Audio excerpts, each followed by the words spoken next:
महत्त्वाची बातमी, कारण मुंबईच्या कीर्ती कॉलेजमधील विद्यार्थी निकालापासून वंचित आहेत। पदवीच्या तृतीय वर्षाच्या विद्यार्थ्यांना अजूनही निकालाची प्रत मिळालेली नाहीये।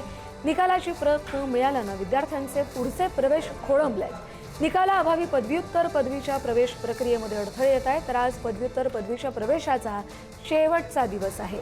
विद्यार्थ्यांमध्ये कॉलेज प्रशासन आणि विद्यापीठाविरोधात नाराजीही दिसतेय। नवीन सॉफ्टवेअर सुरू होणार असल्याने ही निकाल प्रक्रिया लांबल्याचं कळतंय। तर कला, वाणिज्य, विज्ञान या तीनही शाखेतील विद्यार्थ्यांना अजूनही निकालाची प्रत मिळालेली नाहीये। तिन्ही शाखेचे मिळून 800च्या वर विद्यार्थी असल्याचीही माहिती मिळतेय।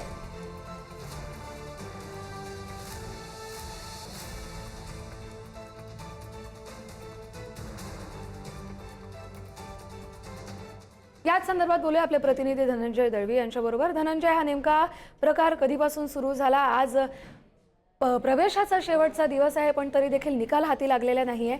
या मुलांना पुढे काही सूट मिळू शकते का? काय नियोजन केलं गेलंय?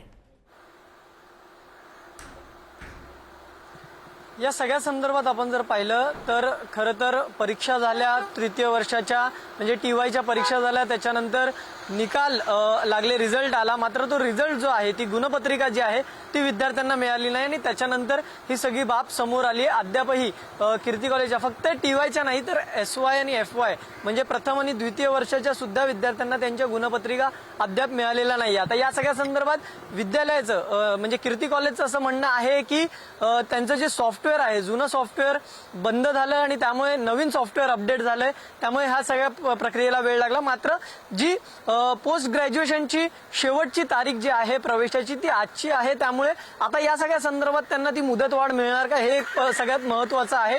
दुसरी गोष्ट म्हणजे इतर शाखेमध्ये म्हणजे जर आपण पाहिलं तर कीर्ती कॉलेजमध्ये सायन्स, कॉमर्स, आर्ट्स या तिन्ही शाखेचे विद्यार्थी हे शिकत असतात। त्यामुळे या तिन्ही शाखेच्या विद्यार्थ्यांना जर दुसऱ्या शाखेमध्ये कुठे जर ऍडमिशन घ्यायचं असेल, प्रवेश मिळवायचा असेल, तर त्याची मुदत कधीपर्यंत असणार आणि जर ती सुद्धा आज संपत असेल तर या विद्यार्थ्यांचं काय, त्यांना ती मुदतवाढ मिळणार का, हा सगळ्यात मोठा महत्त्वाचा प्रश्न आहे। आणि या सगळ्यामध्ये आपण जर पाहिलं तर फक्त 100 काय उपाय केला जातो हे पाहणं महत्त्वाचं असेल। धन्यवाद तुम्ही दिलेल्या सविस्तर अपडेटसाठी।